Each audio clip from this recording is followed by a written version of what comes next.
Ok, muy buenas noches con todos. Es muy agradable para nosotros poder tenerlos aquí presente. Y bueno, hoy 3 de septiembre poder dar por aperturada ya la primera sesión relacionada al diplomado Emergencias Obstétricas. Bien, agradeciendo al mismo tiempo al grupo SIEP por brindar esta oportunidad para que puedan reforzar ciertos conocimientos en el ámbito profesional relacionados a este tema tan relevante en la salud. Bien. El día de hoy tenemos el agrado de poder presentar a la docente Irene Edelmira Martínez Sánchez, doctora en Gestión Pública y Gobernabilidad, magíster en Gestión de los Servicios de Salud y licenciada en Obstetricia, con especialidad en alto riesgo obstétrico y amplia experiencia en salud sexual y reproductiva.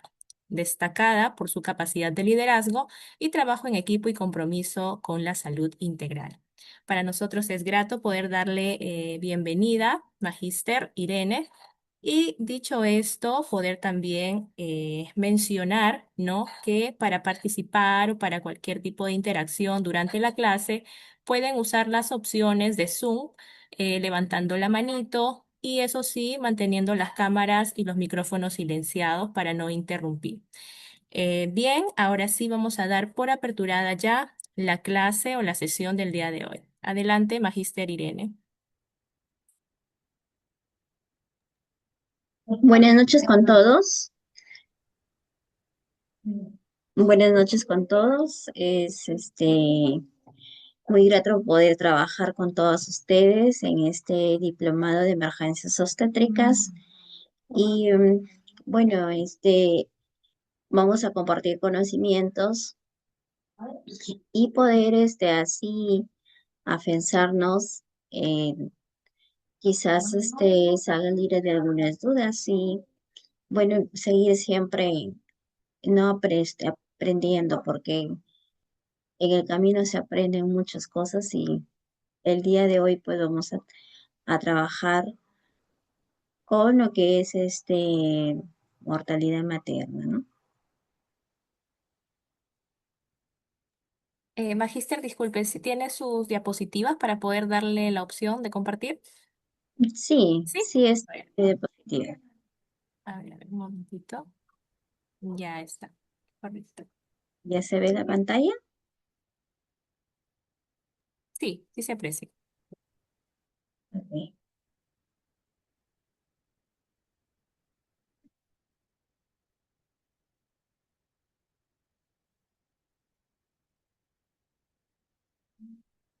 Bien. Vamos a revisar primero lo que es mortalidad materna en el Perú y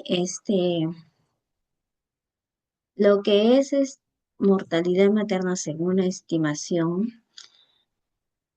La mortalidad es un indicador para empezar, ¿no? Nos va a permitir medir el impacto de las políticas de salud, en- sobre también lo que es calidad, la equidad, cómo está la prestación de los servicios de salud para lo que es la salud materna, ¿no? Entonces acá también está enmarcado, ¿no? En el cumplimiento de los objetivos del desarrollo del milenio, ¿no? O ahora llamados el objetivo del desarrollo sostenible. Es aquí donde a nivel mundial también se revisa la mortalidad materna, teniendo una razón del 43,9, ¿no? Por cierto, esto es lo que se logró disminuir entre los años 90 al 2015, ¿no? Y en el Perú, pues también se ha logrado una reducción de la mortalidad materna en este periodo. Y que nos dice también la Organización Mundial de la Salud, la OAU, nos dice que la mortalidad materna, pues, em, es causada por complicaciones del embarazo, que pueden ser en el embarazo, pueden presentarse en el parto o también es que se pueden presentar en el porperio, ¿no? Entonces, ¿qué nos dice la OMS?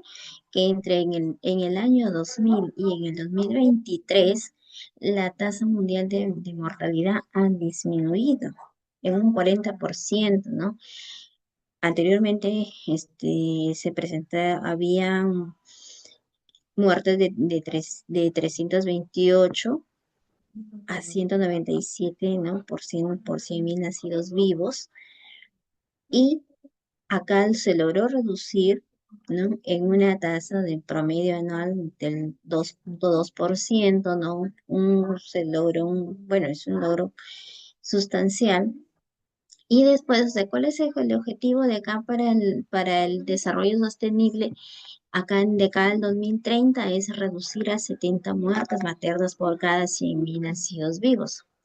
Entonces, quizás sea un poco muy acelerado, y no porque hemos logrado un 2.2% en los anteriores años.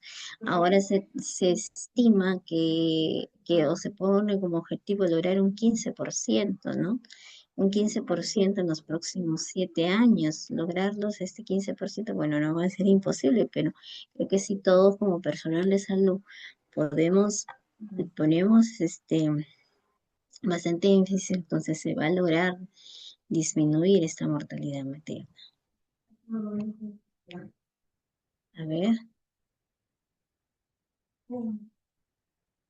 A ver, vamos a...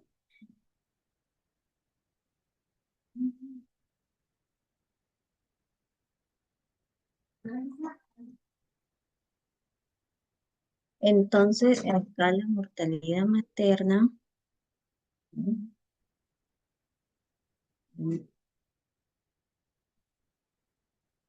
en los niveles de mortalidad materna, dice que cada mujeres y niñas fallecieron por complicaciones del embarazo, ¿no? Los datos que yo les estoy mostrando son datos a nivel mundial. Eh, Debido a que a veces por el crecimiento demográfico, también eso tiene que ver con el nivel de estudio, tiene que ver con el factor económico, y entonces, pero aún así, cada día mueren 712 mujeres, ¿no? Por estas complicaciones. Incluso estas complicaciones muchas veces se pueden prevenir, lo que nos dice la ONU, se presentan en el porperio. Algunas veces esas son prevenibles, pero por quizás el acceso, porque eh, no hay mucha acceso a los servicios de salud, hay muchas demoras. Entonces, ¿sabes qué es lo que se presentan? Estos, esas complicaciones que lo pueden llevar a la muerte. Entonces, ¿qué países son los que tienen más índices de mortalidad materna? Es África. Entonces, todavía tenemos allá bastantes muertes maternas. ¿Cuáles son las causas las causas por las cuales estas mujeres mueren? Principalmente son las hemorragias obstétricas, seguido también de la hipertensión. Tenemos también las muertes indirectas, ¿no? Los abortos. Entonces, eh, a nivel mundial son consideradas estas causas lo que producen la muerte.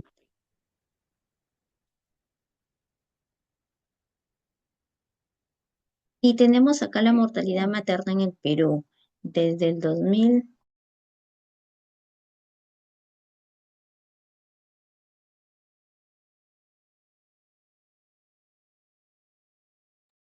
de la mortalidad materna, desde el 2002 hasta el 2023, se ha logrado disminuir.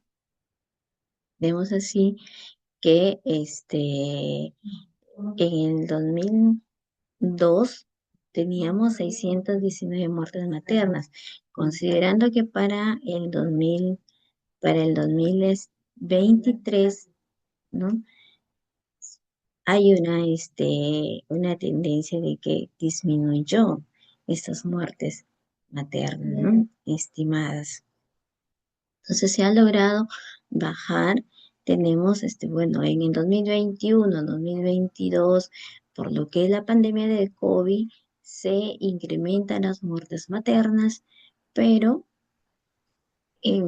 pasado lo que es la pandemia, entonces también se logra disminuir estas muertes maternas.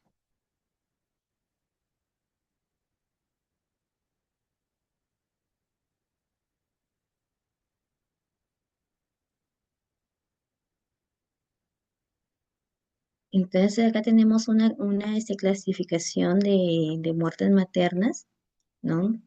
Directas y directas e indirectas hasta las que ocurren dentro de los 42 días que termina la gestación, o sea, hasta los 42 días después de en el puerperio. No está considerándose acá el puerperio tardío, solo se está considerando perdón, el puerperio nada más, propiamente dicho. Entonces, hasta la semana 2000, en el 2000, en el año 2000 se preveía que se tenían 605 muertes maternas anual, pero a razón de el trabajo articulado con los establecimientos de salud, se están implementando el acceso, ¿no? También el personal capacitado, entonces se ha logrado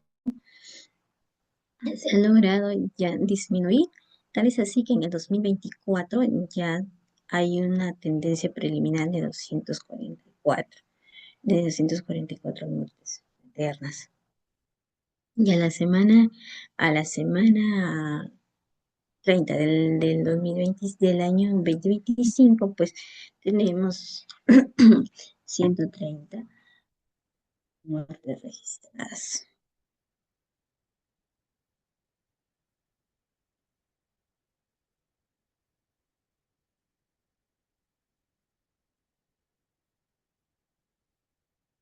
Las muertes maternas tardías, anuales, son muertes tardías, son aquellas que ya se dan después de los 45 días. Entonces, acá, eh, en los primeros años del 2000 al 2011, no han habido registros, probablemente no han estado, no se han estado registrando estas muertes maternas, pero a partir de 2012 ya se empiezan a registrar las muertes tardías, o sea, después de los 45, perdón, los 42 días postparto. Entonces, 2020, en el 2025 vamos 6 muertes maternas y anualmente pues hay 136 muertes maternas.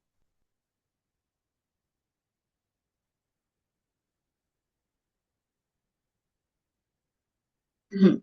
La muerte materna según el lugar de ocurrencia. Los departamentos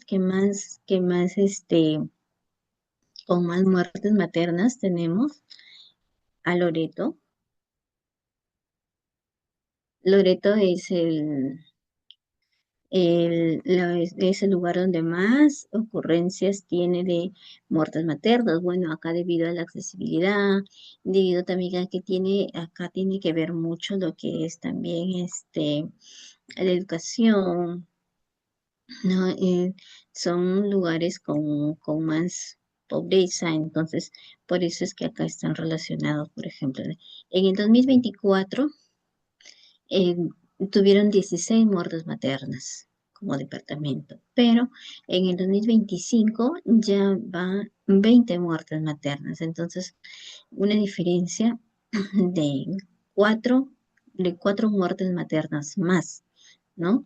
Seguido también de Lima Metropolitana, que registra también más muertes maternas, Cajamarca, ¿no? Piura y el departamento que tiene menos muertos maternos, pues es Apurímac. Entonces, acá tendríamos que hacer un análisis o eh, qué es lo que está haciendo Apurímac para que ha logrado disminuir sus muertes maternas, ¿no? Entonces, ¿cuál es la estrategia que ellos están utilizando? Para nosotros también lograr eh, disminuir las muertes maternas, tenemos que tener en cuenta las estrategias de otros departamentos. ¿Qué están haciendo ellos para poder em, también nosotros aplicar sus estrategias, ¿no?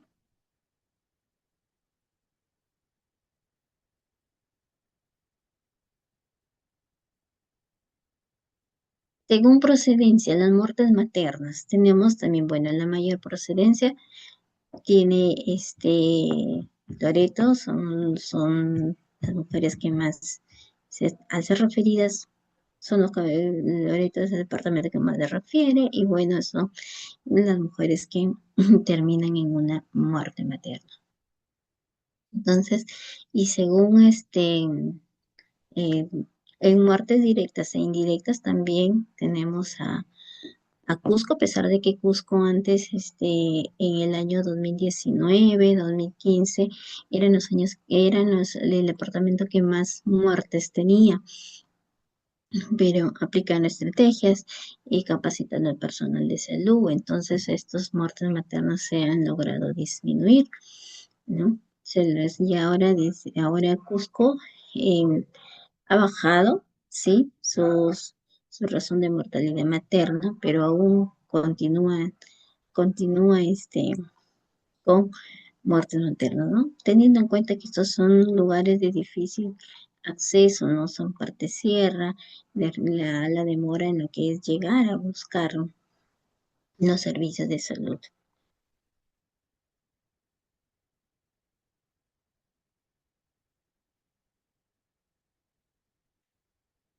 También tenemos las muertes maternas por etapa de vida. Nos dice acá, tenemos de los menores de 17 años, tenemos de 18 a 29 y los de 30 a 59 años. El grupo etario que más presenta muertes maternas es entre los 30 a 59 años, ¿no? Quizás las adolescentes acá se ve con un poco menos, con menos tendencia, con menos número de muertes, pero teniendo en cuenta también que los embarazos en adolescentes no son mucho. Entonces, en el grupo etario de 30 a 59, ahora como la maternidad se está postergando, entonces ahí encontramos más muertes maternas, ¿no? Nosotros, como nosotros sabemos que a partir de los 35 años de edad, pues se incrementan más el- los factores de riesgo y las complicaciones, ¿no? Entonces, el grupo etario que más complicaciones tiene o que más muertes maternas tiene es entre los 30 a 59 años. Es así también que en el año 2021, 2020, por ser años de pandemia, pues también se han presentado este tipo de muertes maternas, ¿no?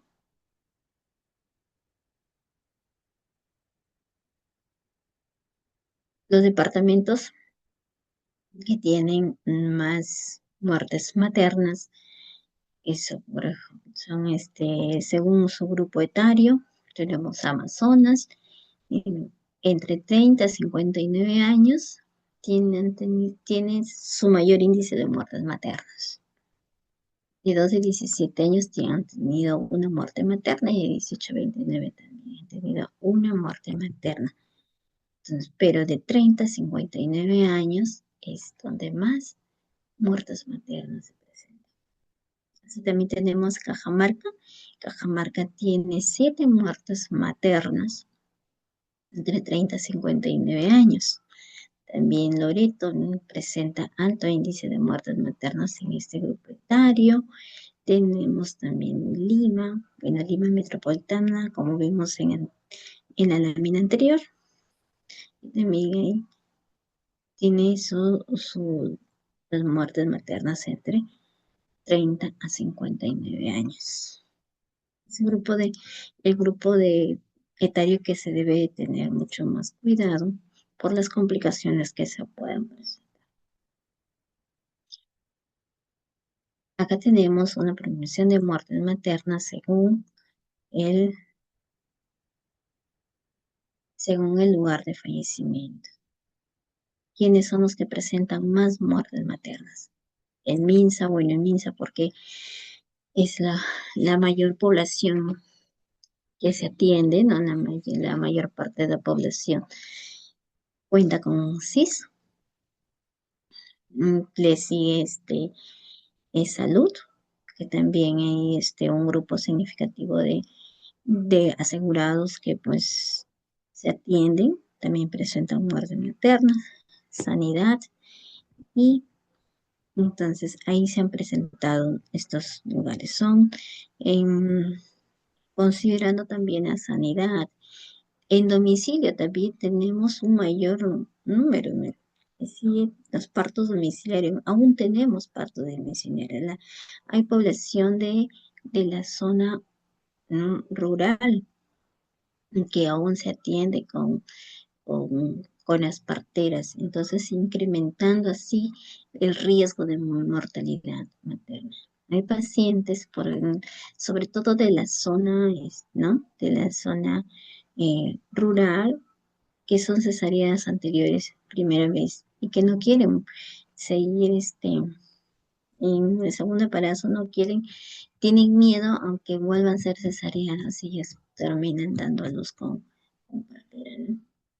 Entonces acá también a veces tenemos las adolescentes que por miedo a ir a un hospital porque piensan que se les va a denunciar a la pareja, ¿no? Por ser menores de edad, entonces también terminan dando a luz con la partera. Entonces todavía tenemos una brecha de lo que es partos domiciliarios que ponen en riesgo pues tanto la salud, la vida de la mamá como la del bebé. Entonces hay un número significativo de partos domiciliarios que se están presentando y que nos están trayendo complicaciones de mortalidad. En donde más fallecen las mujeres es durante el porperio. ¿M? Durante el porperio entonces acá tenemos las hemorragias, ¿no? Las hemorragias por diferentes causas, de repente por retención de restos placentarios, una atonía uterina, ¿no? Una ruptura uterina, entonces acá es donde se presentan el mayor número de muertes maternas. La mayoría de mujeres se mueren durante el porperio. Entonces, si estas mujeres han dado a luz con un profesional, entonces se debería de prevenir. Pero ahí todavía, le sigue el parto, ¿no? También durante el parto y en el embarazo también pues hay complicaciones que les podrían llevar a ser. Acá en el Perú, según las causas de muerte materna, se presentan ¿por cuál es la mayor causa? Tenemos al trastornos hipertensivos del embarazo, también llamados, ahora ya no hablamos de trastornos hipertensivos del embarazo, sino con criterios de severidad y criterios de no severidad. Entonces, tenemos las hemorragias obstétricas, que son la primera causa de mortalidad, los trastornos hipertensivos, tenemos las causas indirectas, bueno, las causas indirectas están neumonías, están aneurisma, entonces considerados acá, ¿no? Aquí no se considera lo que es feminicidio, ¿no? Entonces, suicidio, entonces no están considerados. En el 2020-21 hasta 2022, pues están considerados las muertes por COVID. muertes maternas por COVID-19. Las características del fallecimiento, entonces, estas mujeres que fallecieron, la mayoría sí tenían atención prenatal. Entonces, en el 2024, el 75% de mujeres que fallecieron contaban con atención prenatal. Incluso tenían hasta 6, 7, 8, 10 controles. Entonces, ¿qué está pasando acá? Entonces, acá nosotros no deberíamos de tener y hacer un análisis qué está pasando acá. ¿Por qué, por qué si las mujeres están con siendo controladas están muriendo? ¿No? Y de ellas, el 60% empezaron la atención prenatal en el primer trimestre de atención. Entonces, si han empezado en el primer trimestre de atención, tenemos tiempo para poder detectar alguna complicación, ¿no? Si es una hipertensa, entonces nosotros ya es acá, vamos a empezar conociendo cuál es su presión arterial basal, ¿no? El peso que gana por cada atención prenatal cada mes que viene, ¿no? Incluso semanalmente, valorar el peso y todo esto, o sea, el test de rodamiento que se le puede hacer en la gestante, ¿no? Para poder determinar las ecografías también que nos pueden determinar si esta paciente va a ser eh, preeclampsia posteriormente, ¿no? Incluso eh, si es una paciente con anemia, poder tratarla. Entonces, todos estos pacientes que han iniciado la atención prenatal en el primer trimestre ha dado tiempo para poder prevenir una mortalidad materna, ¿no? Cuando son directas. En las indirectas, a veces no podemos hacer nada, no podemos prevenir, ¿no? No podemos prevenir un aneurisma, pero en en las directas sí se pueden prevenir. Entonces, un análisis acá de qué está pasando, qué es lo que está fallando. Entonces, acá, o sea, sabiendo que la mayoría de estas mujeres, como les mencionaba, ha tenido más de 7 controles. Fue una deficiente atención prenatal o qué estuvo pasando acá. De repente el control prenatal no fue realizado por un profesional de salud capacitado, ¿no? Entonces también sería otro de los factores, pero se tendría que hacer un análisis previo. ¿Qué está pasando? Porque esas mujeres que inician el primer trimestre de atención han llegado a una mortalidad, a una muerte materna. Eso es lo que hemos podido revisar de lo que es mortalidad materna para tener un conocimiento previo porque la importancia de las capacitaciones en emergencias obstétricas, ¿no? ¿Cuál es el objetivo? ¿Cuál es la situación previa en la que estamos para poder ya en sí llegar al tema, ¿no? Y acá, pues, vamos a hablar de lo que es las claves obstétricas. Para, para primero también conocer lo que es claves obstétricas, vamos a ver su definición, vamos a ver cuál es el objetivo de ellas, así tener en claro, ¿no? Así como cuando llegamos al consultorio para una atención prenatal y vemos que esté lista nuestra balanza, nuestro Doppler, que se encuentre todo el material disponible para poder realizar la atención prenatal, ¿no?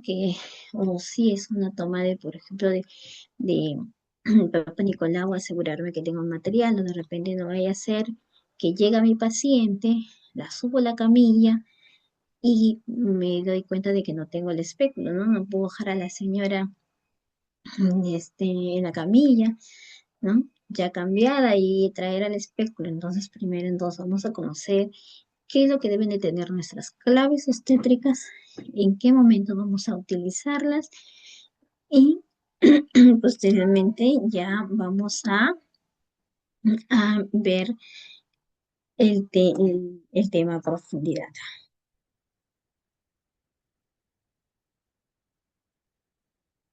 Entonces, las claves obstétricas se han desarrollado con una finalidad que es disminuir la mortalidad materna.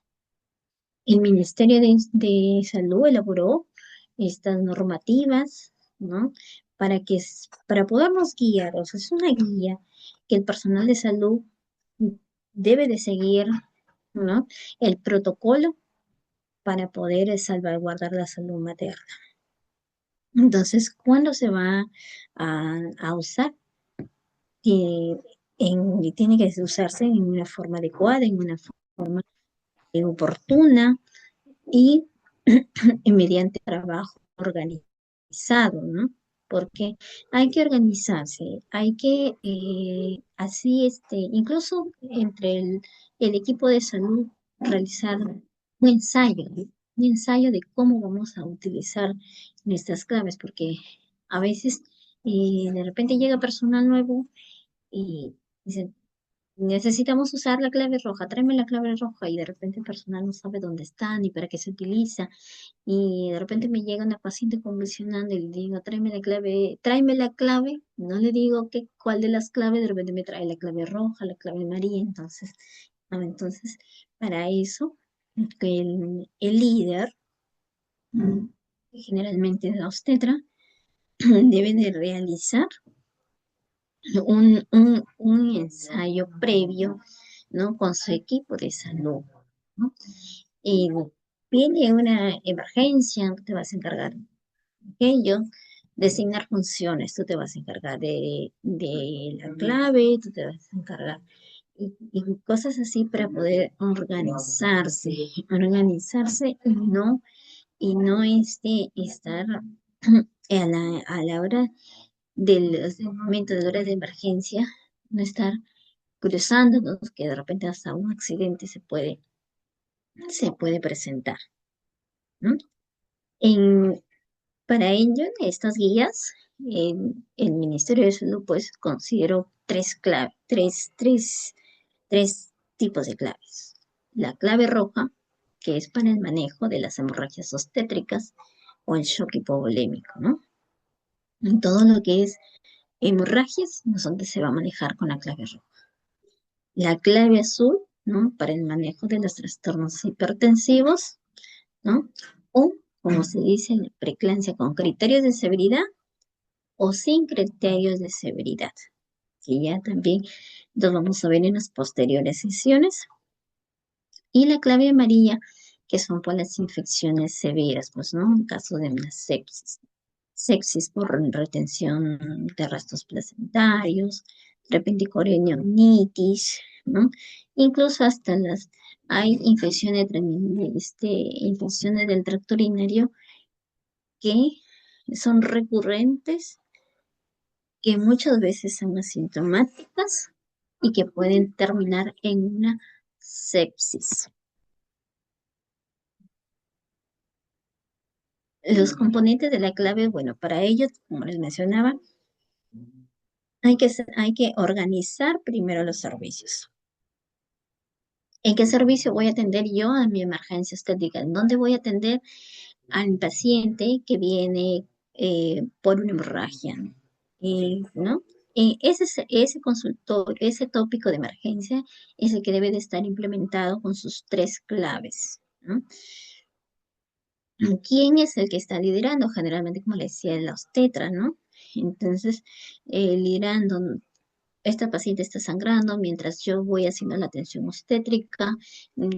Veo en qué condiciones está y me comunicar al personal, está mi personal técnico, quien comunica al personal de enfermería para que pueda ir canalizando las vías, asimismo también el personal técnico, entonces se va movilizando con lo que es el llamado del demás recurso humano, ¿no? El médico, el laboratorio y todo el personal que está, eh, que está capacitado para la atención de estas emergencias obstétricas, ¿no?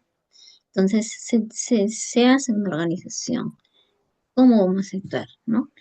Y este personal también debe de estar capacitado, ¿no?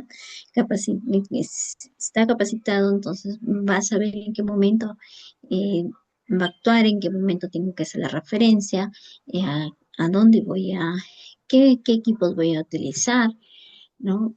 ¿Qué medicamentos, qué insumos se va a utilizar? ¿Cómo va a ir mi paciente, ¿no? ¿Cómo va a ir? Si estoy en un nivel uno, ¿cómo lo voy a referir? ¿Con qué recursos lo voy a referir? ¿Y quiénes la tienen que acompañar, ¿no? El recurso, entonces el material, que estas claves estén implementadas con todo lo necesario. Vamos a pasar la lista del material que se requiere en cada clave y este material debe de estar también rotulado, ¿no? Guardado en una caja identificada con como un CARDES, también con su fecha de vencimiento, para poder estar, de repente tengo la oxitocina y se ha vencido, llega mi emergencia y no tengo con qué usar, entonces hay que verlo constantemente en la fecha de vencimiento, si está mi clave, ¿no? Si tengo mi sonda Foley, tengo mis cánulas y todo eso, ¿no? También necesitamos de recursos financieros porque de repente no contamos con ambulancia, hay que gestionar con la comunidad, ¿no? Sobre todo en las zonas alejadas, gestionar con la comunidad para el traslado de estos pacientes, ¿no? El recurso humano. ¿Con qué recurso humano cuento? Cuento con personal. Ahora la mayoría de establecimientos pues ya tiene, ¿no? Tiene su personal de salud, y el médico, enfermera, obstetric técnico, ¿no? Pero aún hay establecimientos que están trabajando recursos humanos, ¿no? En las zonas más alejadas trabaja el técnico, trabaja y la enfermera o trabaja el técnico y la obstetra, ¿no? Entonces, y incluso no solamente en las zonas alejadas, sino también en las zonas urbanas, muchas veces hacemos guardias sin médico. Entonces, pues ahí tenemos que también hacer de, de médico, ¿no? Y tenemos la clave roja, que es una respuesta rápida frente al peligro inminente. Y acá es una disfunción orgánica severa de la salud de la gestante, de la madre, ¿no? Por una hemorragia profusa, esos sangrados que no paran, esos sangrados que son, o que son muy inminentes, que el sangrado es activo, ¿no? Parece que abres un cañito y sale el sangrado. Entonces, nos podría que si no tomamos a tiempo, pues se puede llegar a un shock volémico. Y eso puede ser a causa de qué? De una patología por debido al embarazo, el parto o el puerperio, ¿no? Entonces, en esos momentos se va a utilizar la clave roja, ¿no? Y es acá donde se vamos a clasificar las hemorragias de la primera mitad del embarazo, que tenemos el aborto y el embarazo ectópico. Entonces, los abortos hasta antes de las 22 semanas de gestación con un producto de la gestación de menos de 500 gramos, ¿no? De 500 gramos a menor, de 500 a menos. Entonces, aquí estamos hablando de este tipo de abortos. Tenemos, por ejemplo, muchos pacientes que quizás son abortos provocados, se han colocado el medicamento para interrumpir el embarazo y entonces esos pacientes pues llegan con unos sangrados muy profusos, un sangrado muy activo que se necesita ser referido. Entonces aquí necesitamos de aplicar la clave roja. Los embarazos ectópicos, que generalmente no presentan sangrado, pero la paciente igual se está chocando, ¿no? Un sangrado que no es evidente, pero que si la paciente tiene mucho dolor que le puede llevar hasta chocarse, ¿no? Y en lo que es el aborto, pues tenemos abortos también espontáneos, abortos, así como hay abortos, la mayoría son espontáneos, también hay pues abortos provocados, ¿no? Hay abortos espontáneos que llegan con mucho sangrado, paciente muy dolorida, que al momento de examinarla pues ya están eliminando el producto, ¿no? Entonces aquí es donde tenemos que aplicar pues nuestras claves. Y tenemos también la hemorragia de la segunda mitad del embarazo, las hemorragias intraparto, ¿no? Y las hemorragias postparto. Que estas hemorragias nos pueden llevar al shock hipovolémico. Entonces, ya en las demás sesiones vamos a ir hablando por cada una de ellas específicamente. Ahorita estamos dando ¿no? un panorama y en qué momento utilizar las claves. Tenemos ya cuando tengamos nuestras herramientas listas, ya vamos a hablar a profundidad con cada una de ellas. Entonces, lo que es en las hemorragias en la segunda mitad del embarazo tenemos, por ejemplo, ¿no? Placenta previa, ¿no? Tenemos, son sangrados que la gestante puede estar durmiendo y de pronto empieza con el sangrado, ¿no? Es un sangrado que no produce dolor, simplemente viene el sangrado, ¿no? Empieza el sangrado. Tenemos esas son las hemorragias, hay placentas previas totales, hay placentas, ¿no? Que son las más peligrosas, y las hemorragias, pues, placentas previas parciales, que nos tienen, son las causantes de sangrados profusos, son las que nos causan una emergencia, ¿no? Entonces, también tenemos a las hemorragias intraparto por un desprendimiento prematuro de placenta, ¿no? O sea, llega la gestante con dolor, ¿no? Un dolor este, intenso, o llega ya con útero mm, tetánico, ¿no? Algunas veces vienen eliminando coágulos, ¿no? Entonces, ahí, si es un DPP, vamos a encontrar pues la frecuencia cardíaca fetal alterado, que es el indicativo pues de un DPP. Y también tenemos las, las hemorragias postpartos, pues acá pueden ser estas atonías uterinas debido a una distensión abdominal. Cuando ya la mujer tiene múltiples embarazos, ¿no? Ahí todavía tenemos mujeres con sexta gestación, quinta gestación, entonces, y eso, el útero se va pues perdiendo la elasticidad, y que tiene problemas para contraerse. Entonces, es aquí donde tenemos que estar preparados para poder actuar de eso, ¿no? O lo otro también que puede ser es porque hubieron de repente retención de restos placentarios, ¿no? Que no es lo más frecuente. A veces esto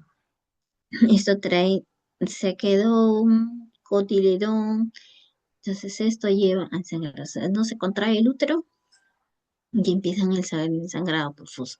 Por eso es muy importante controlar las 2 primeras horas posparto el sangrado vaginal, porque es ahí donde se presenta el mayor índice de muertes maternas, ¿no?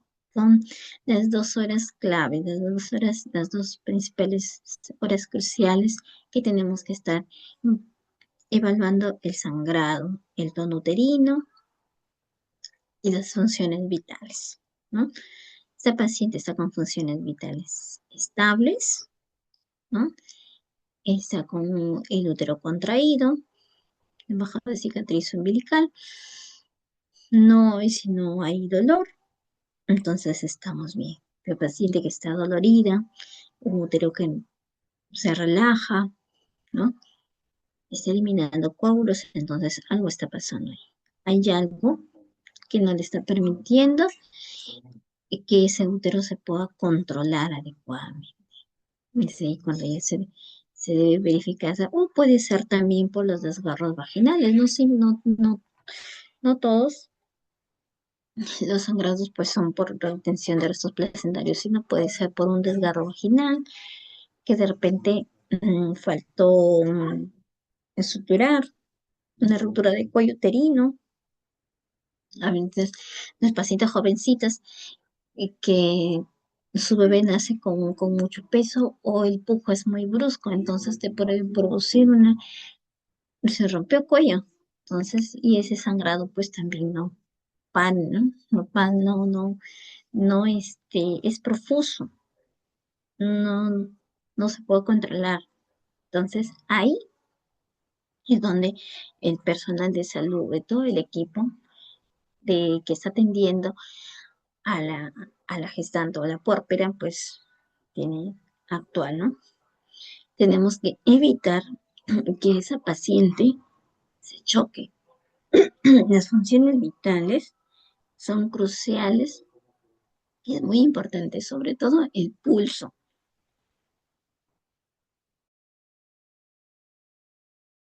la toma del pulso, de la frecuencia cardíaca, es muy importante. Vamos a revisar también cuál es el parámetro normal, ¿no? Hasta cuántos los parámetros, cuando estamos hablando ya de un shock leve, de un shock severo, ¿no? Entonces, que nos lleven, ¿no? Y cómo vamos a poder actuar, ¿no? Es importante la frecuencia cardíaca, tomarle a la porque la presión arterial es la última que se cae. Entonces, primero es el pulso. Una paciente que ya está haciendo taquicardia es porque ya está perdiendo, está dando signo de shock. Mucho volumen está perdiendo, mucho volumen sanguíneo está perdiendo y está entrando en shock.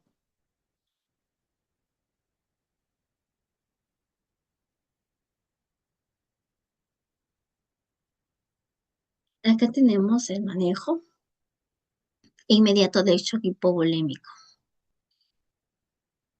Antes de pasar a lo que es las claves, revisarlo, vamos a tomar unos 5 minutos de break para continuar con el manejo de las claves.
Bien, hemos tomado 5 minutos de break para que podernos movilizar,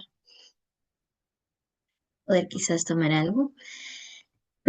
Y lo que es ahora vamos a continuar con lo que es la clave roja en las funciones de cada personal, qué es lo que debe realizar cada personal de salud, ¿no? También de acuerdo al nivel de capacidad resolutiva. Entonces,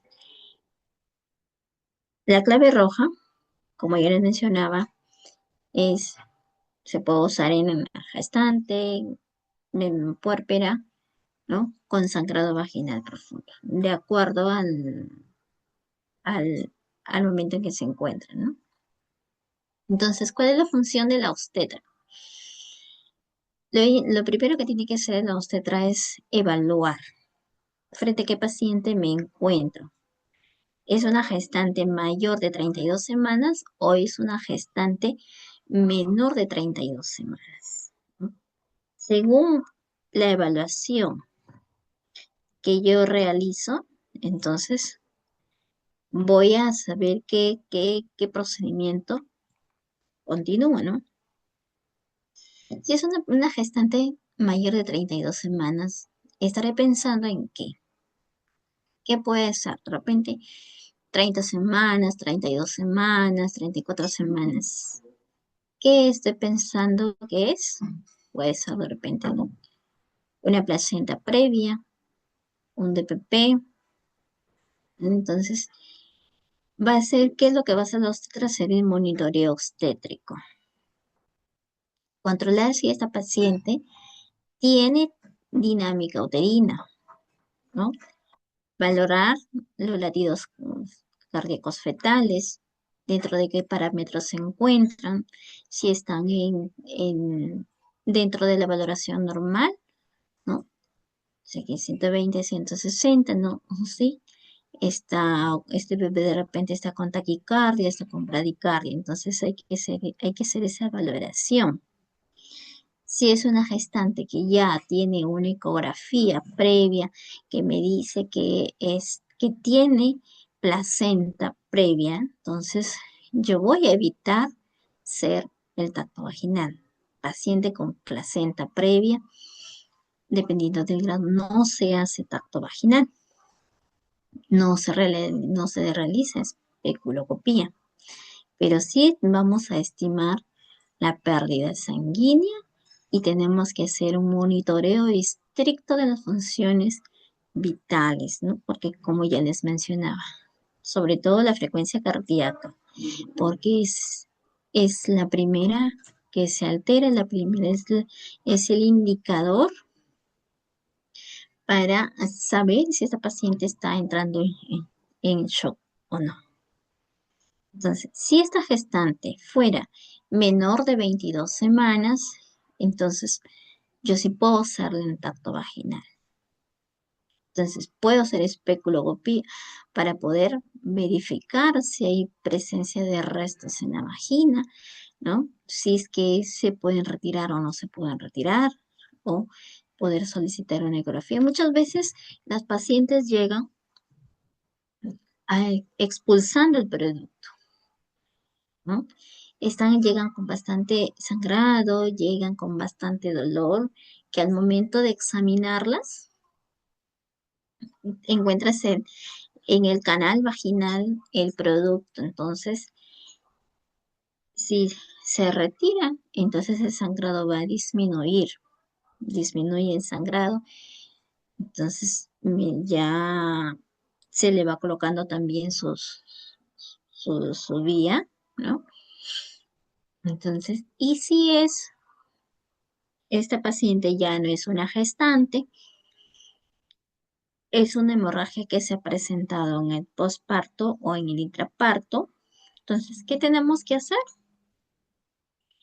Tenemos que hacer el diagnóstico de las 4T, que es revisar el tono, el tejido, el trauma, ¿no? Y eh, el tejido, trauma y trauma, ¿no? Entonces, acá Raficaril y también la coagulación trombina. Entonces, vamos a revisar el canal del parto, el canal vaginal. Si vemos que no hay no hay ningún desgarro, no hay ninguna laceración que esté causando el sangrado, entonces vamos a hacer una comprensión bimanual, ¿no? Externa. Entonces, ¿en qué consiste esta comprensión bimanual? Que yo voy a ubicar el cuello uterino, ¿no? Hago puño y con mi otra mano que está en la vía abdominal ubico el fondo uterino y voy a hacer presión, ¿no? Voy a hacer presión, ¿no? O también hacer una comprensión externa. Ubico el útero y hago comprensión, ¿no? Pero ahorita, si con esto no disminuye el sangrado y la presión arterial está normal, puedo, puedo administrar la ergometrina, ¿no? Ergometrina, que es lo... Primero empezamos con los oxitóxicos. Tengo mis...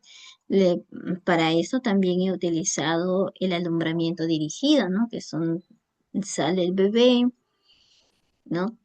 Reviso si no hay la presencia de otro bebé. Entonces, ¿no? Para asegurarme de que no vaya a ser un embarazo gemelar. Entonces, pues se aplica la oxitocina para el alumbramiento dirigido, para que esto nos ayuda a la salida de la placenta, ¿no?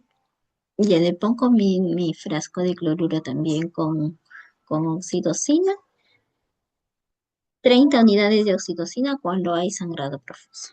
Entonces, si acá no pasa no sé el sangrado con oxitocina, no sé de este sangrado con el masaje, entonces yo le puedo colocar también la ergometrina. En lo que es la faja puerperal, bueno, para todos los establecimientos pues no tenemos, solamente pues la maternidad no tiene no, el, el equipo de manejo de shock, ¿no? Vamos a ver también más ya cuando estemos hablando de la hemorragia obstétrica, ¿no? Cómo se usa este traje anti-shock. Entonces, no tenemos en todos los establecimientos, pero si yo me encuentro a un establecimiento cerca a un hospital a un establecimiento de mayor capacidad resolutiva, entonces yo no voy a esperar. Yo tengo que de inmediato hacer la referencia, coordinar la referencia, ¿no? Coordinar la referencia para hacer traslado inmediato, porque recuerden que solamente tenemos 2 horas para poderle salvar la vida a esta persona, a esta mujer, ¿no? O quizás este sangrado es por una retención de placenta. Si el establecimiento se encuentra menos de 2 horas, entonces, y el sangrado no es profuso, me llevo a la paciente al hospital. Es esta paciente. Si me encuentro yo en un establecimiento a más de 2 horas, entonces debo de realizar la extracción manual de placenta, verificar que no quede ningún resto placentario y si en caso de que el sangrado no cese, pues tengo que referir. Entonces, evaluar retención de placenta o retención de restos placentarios o un desgarro de cuello uterino o un desgarro vaginal de repente de 4.º grado y eso es lo que me está causando el sangrado, ¿no? O quizás no es ninguno de los factores si es una atonía uterina por distensión uterina, polidranios, feto muy grande, ¿no? Múltiples partos, entonces hay que evaluar esto. Entonces, si no sede, con oxitocina, con ergometrina, pues también se puede usar el Citotec, ¿no? Para que la paciente pueda llegar, no es que lo vamos a dejar en nuestro establecimiento, sino que se tiene que referir de inmediato al establecimiento. O sea, hay que establecimientos que se encuentran lejos de otro establecimiento que tenga mayor capacidad resolutiva y tenemos que actuar para que esta paciente pueda llegar, ¿no? Entonces, hay que colocarle sonda Foley también a esta, a esta paciente y ser acompañado. El acompañamiento tiene que ser por un personal capacitado. Acá de preferencia debe de ir el médico, debe de ir la obstetra, ¿no? O ambos, si es una paciente que se encuentra en condiciones eh, que de repente requiere reanimación, ¿no? Tener también a la mano oxígeno y todo eso.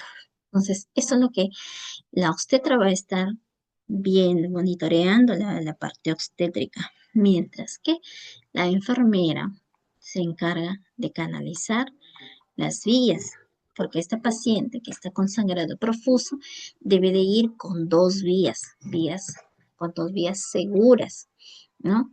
En un frasco va con oxitocina y el siguiente frasco va con sodio cloruro. Entonces, pues, la transfusión de líquido también tiene que ser de acuerdo a las funciones vitales. Si ven, si esta paciente está con 80, 40 de presión, no le voy a pasar 500 o todo el frasco. Se tiene que, incluso se pasa de acuerdo al peso. Pero si no tengo el peso, de repente llegó esta paciente en expulsivo, no tengo el peso de esta paciente, entonces yo puedo ir pasando de 300 centímetros. Paso 300 centímetros, evalúo funciones vitales.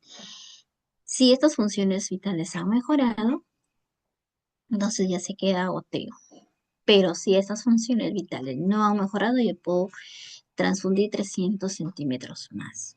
Entonces, así ir evaluando. Cada 15 minutos se van evaluando las funciones vitales y luego debe de continuar a 30 gotas, a 30 gotas por minuto. Entonces, ya como les decía, ¿no? Un frasco de cloruro solo debe pasar a 30 gotas por minuto y el siguiente frasco debe de tener sus 30 unidades de oxitocina pasando a 60 gotas por minuto y con el monitoreo de las funciones vitales. Las vías deben de estar permeables, ¿no? La enfermera se encarga de lo que es ver que las vías aéreas estén permeables. En caso de que se requiera oxígeno, pues se debe aplicar el oxígeno, ¿no? Y en la posición de la paciente, pues debe de estar de acuerdo a la indicación médica, ¿no? El abrigo es muy importante también, ¿no? Porque el paciente que está entrando en shock va a perder, va a perder, ¿no? Calor, entonces se descompensa, va a sentirse muy frío y eso le va a ser peor para el paciente. Entonces la paciente debe de estar abrigada, con un abrigo adecuado, ¿no? Incluso si estamos pues en, en invierno, la sala de partos pues sería preferible de que contara con una, con una estufa que pueda generar calor, ¿no? Porque imagínense, la paciente está entrando en shock y le colocas líquido, está frío, más frío va a tener. Entonces, deberíamos de tener equipos en los establecimientos que puedan brindar calefacción, ¿no? Entonces, para así también evitar que se complique esa paciente. Entonces, esta paciente tiene que estar abrigada con un abrigo adecuado, controlar la diuresis. Tiene que ser la diuresis en horario. o incluso si no la puedo controlar en horario, pues hay que controlarla también en, en minutos, ¿no? O según el volumen. Y se debe de retirar los frascos. Es importante porque a veces trasladamos al paciente y no sabemos cuál de los clorures se le colocó la oxitocina. Entonces, cuándo se le, y cuándo y en qué hora qué tipo se le colocó la vía o qué tipo de boca tiene. Entonces, eso debe de ser rotulado, ¿no? Y debe de, se debe de coordinar la referencia. Mientras tanto, bueno, ya la enfermera está haciendo su trabajo, los tratan bien, pues el médico también está evaluando el estado de conciencia de la paciente, ¿no? Ver si de repente esta paciente no está en no está lúcida, no está en buenas condiciones, ¿no? Entonces, él es quien se encarga de valorar el estado de conciencia de la paciente y ver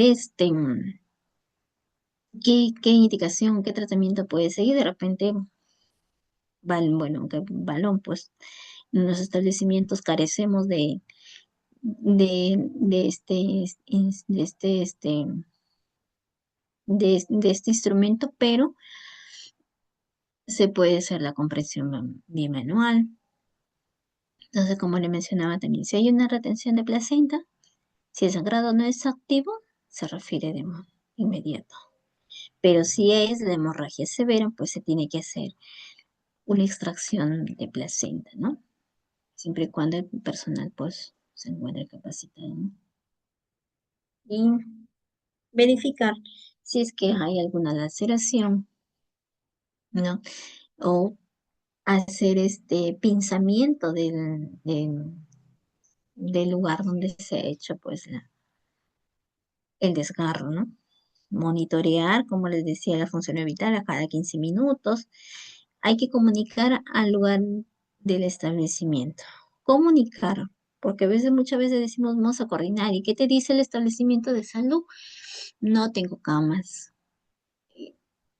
¿Quién más nos puede solucionar este problema? Son los hospitales, entonces, si ellos como hospitales de repente no están abastecidos, bueno, vamos a hacer el establecimiento que es el 1-3, ¿no? El 1-1, el 1-2.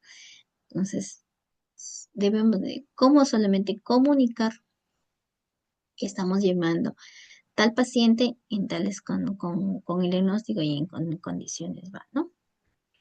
Hay que comunicar también al familiar, muy importante, comunicar al familiar, ¿no?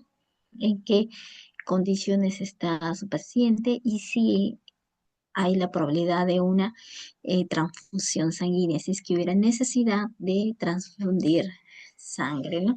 Para ello se debe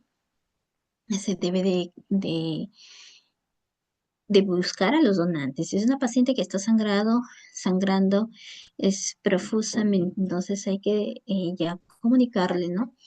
Al familiar que es probable que se requiera de donantes, ¿no? Para que ellos entre familiares vayan buscando, ¿no? Los posibles donantes. Entonces, el técnico de enfermería, ¿cuál es su función? Comunicar al equipo de atención, ¿no? Llamar al médico, ¿no? Entregar los kits o cualquier material que sea necesario, ¿no? Entonces, conocer los equipos, ¿no? Conocer el equipo de aspiración, el equipo de resucitación, ¿no?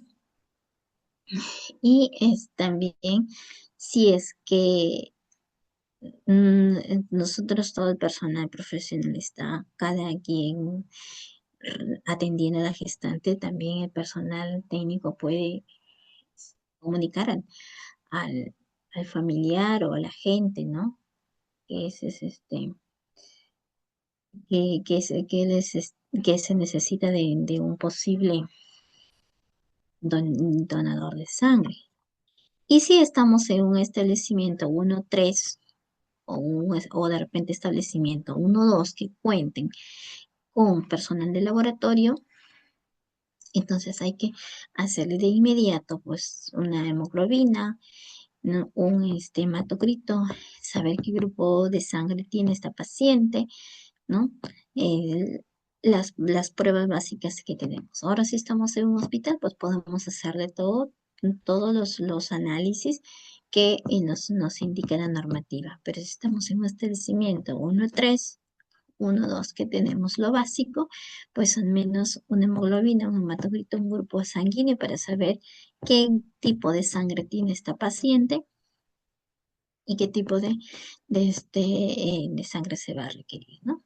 Tiempo de coagulación, sangría, que es lo más importante, ¿no? Proteinuria también se debe de realizar, ¿no? Glucosa, plaquetas, entonces todos los análisis que lo básico que se pueda tener si es un establecimiento 1-3 o 1-2, pero si es un establecimiento, un hospital, pues ya tenemos más análisis para poder solicitar.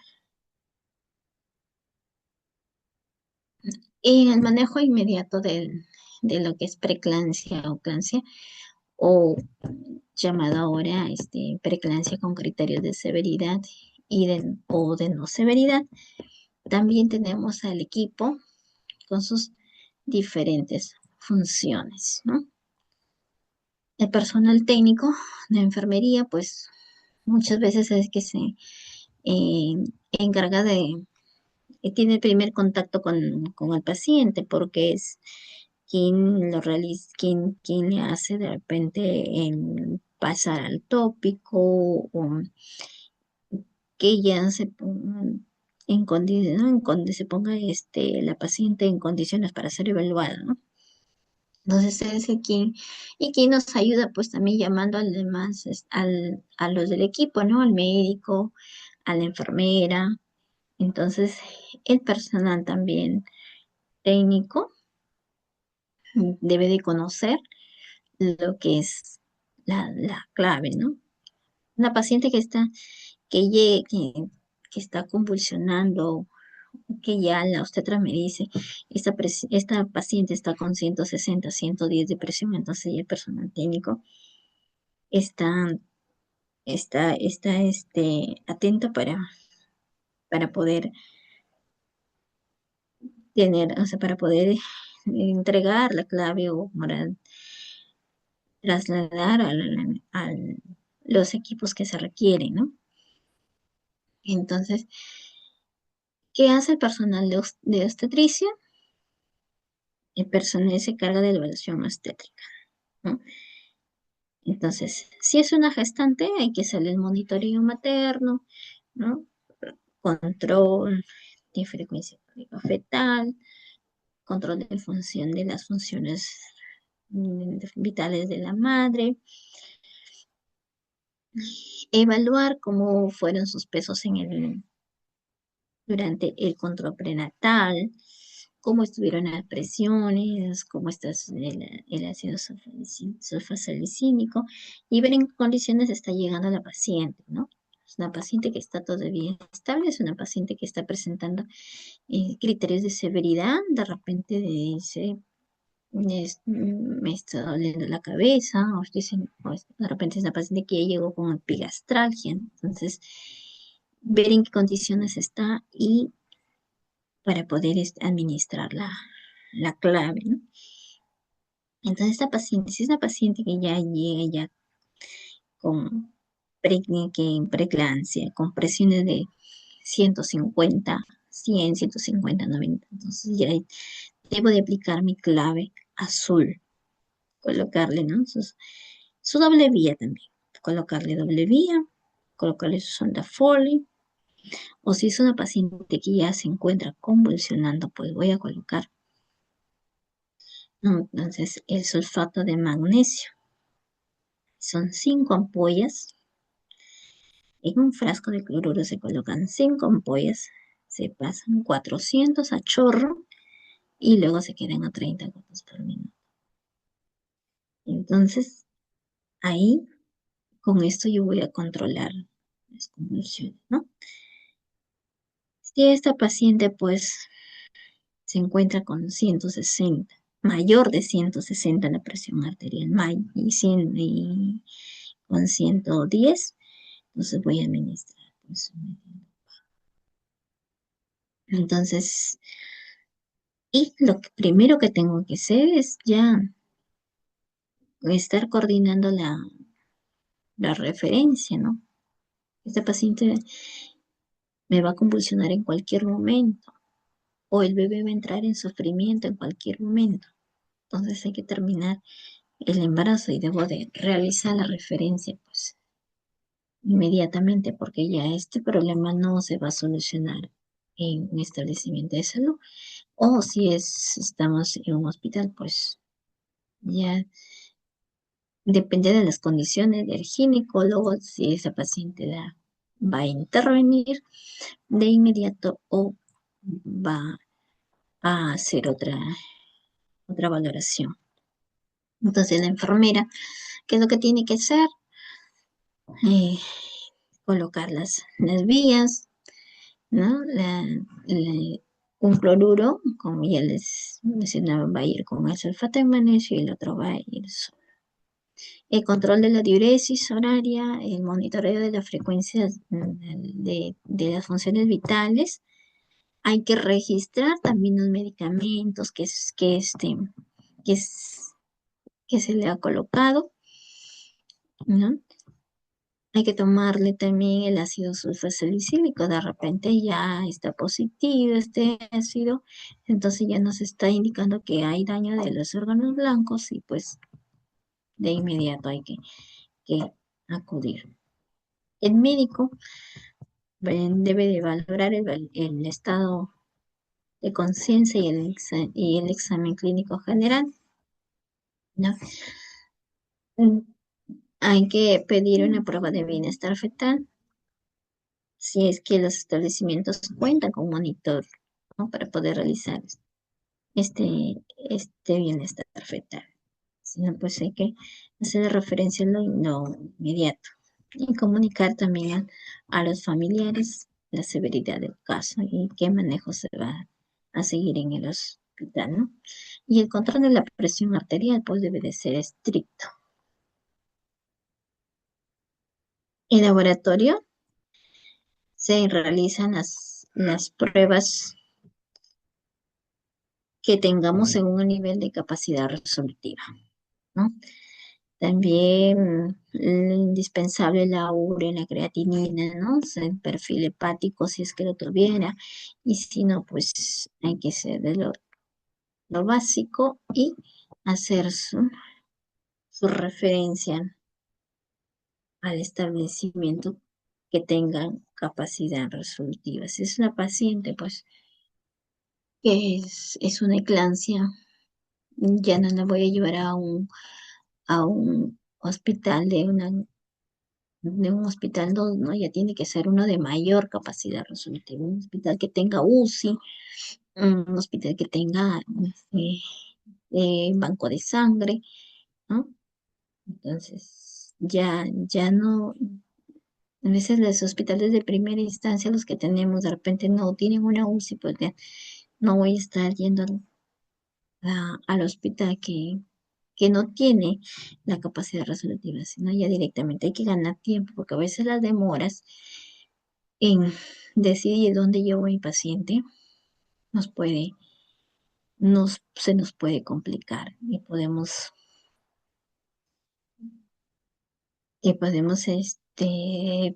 llevar a la paciente a una complicación más grave, pues. Entonces, también tenemos la clave amarilla, que es para el manejo inmediato de sepsis severas o shock séptico, ¿no? Entonces, acá en, en esta clave también tenemos las funciones del equipo de salud. Bueno, que es la obstetra, pues va a evaluar igual frente a qué condiciones se encuentra la gestante, si es mayor de 22 semanas, o de repente es una paciente menor de 22 semanas de gestación que terminó en un aborto y se quedan un resto, sí, pues puedo ser una sexy, ¿no?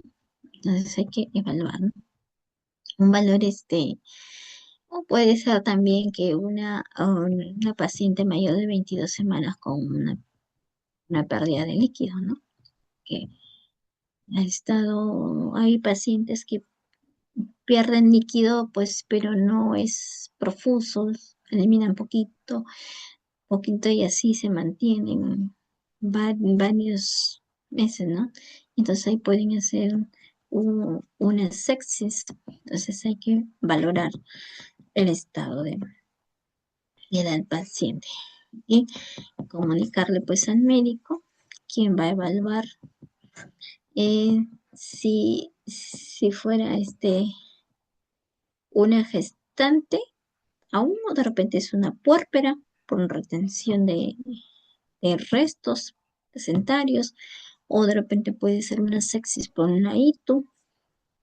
Entonces acá el médico es el que va a comandar el, el caso, ¿no? Va a definir el lugar y el momento de la referencia. Entonces,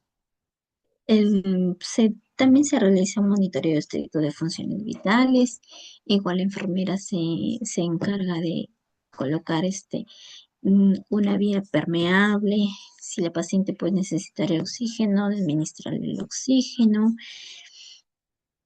y colocarle la vía segura y la antibiótico-terapia también, poder administrar. Si nosotros nos vamos a encontrar en un establecimiento primario, lo ideal es urgente domicilio, ¿no? Si, si ya estamos en un establecimiento nivel 2, ¿no? Nivel 3, pues ya se le puede colocar su ceftriaxona, ¿no? De acuerdo a las condiciones, la paciente se, se va a ir al establecimiento, ¿no? Para ser evaluada, de repente una ecografía, más análisis, ¿no? Si es una paciente que aún está con sangrado, pues hay que colocarle oxitocina. Que hay que partirle un balance hídrico. No, controlar, aquí es importante la temperatura.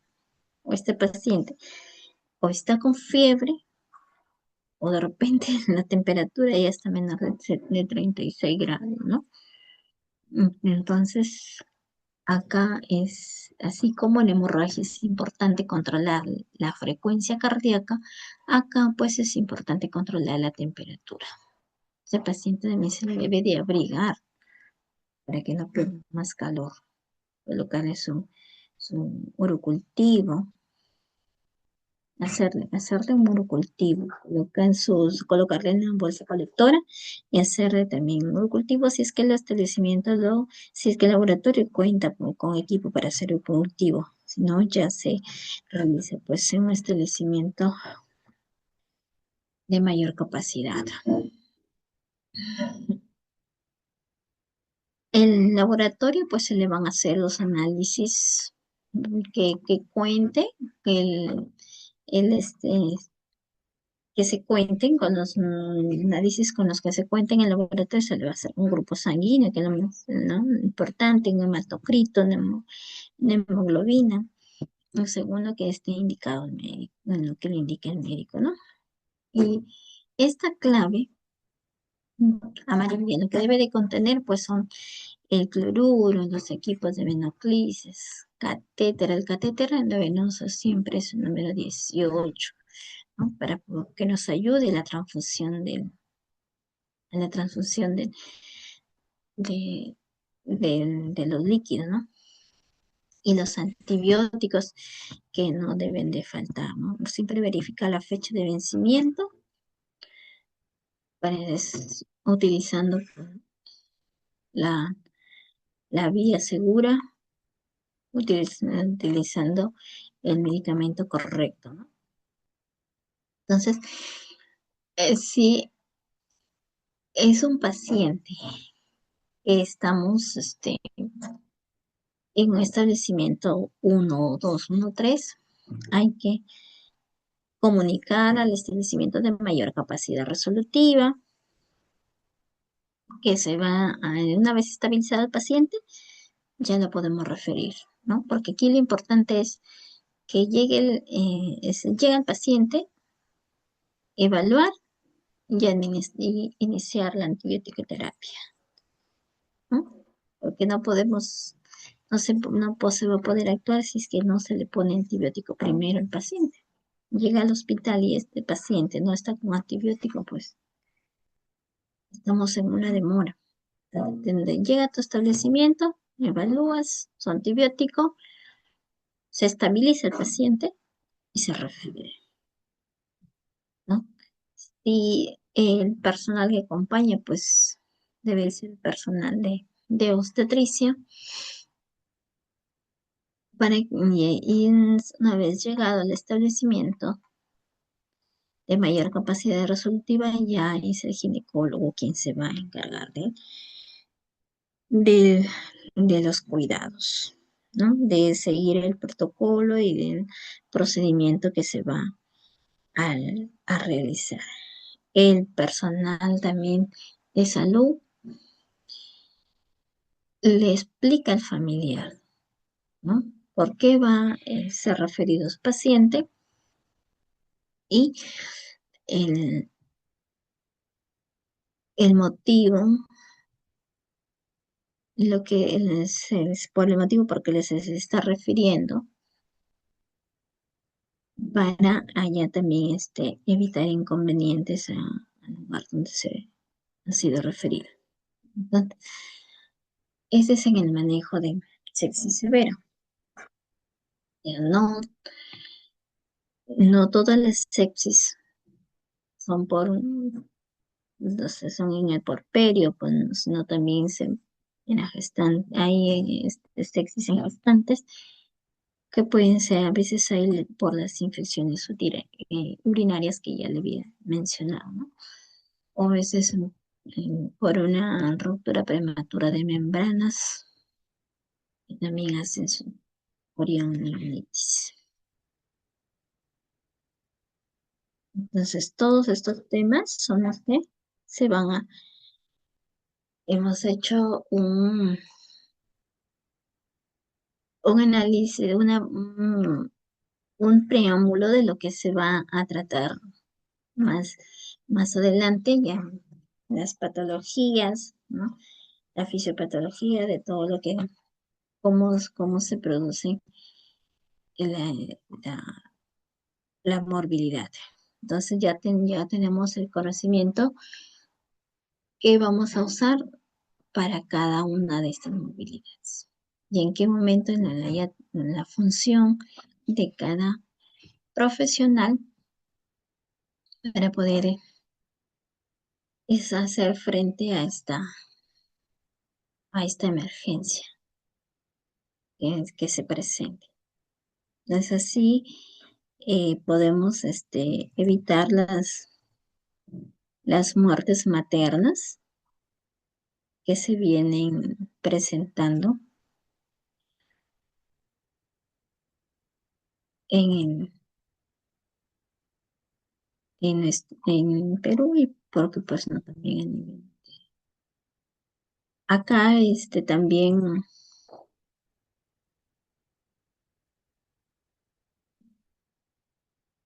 tiene que ver el nivel sociodemográfico. Tenemos que, en Perú pues tenemos bastante zona rural, en donde también es muchas demoras en el acceso.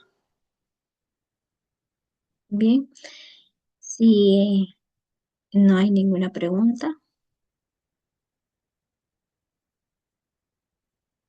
acá hemos culminado ya con lo que es la sesión de hoy.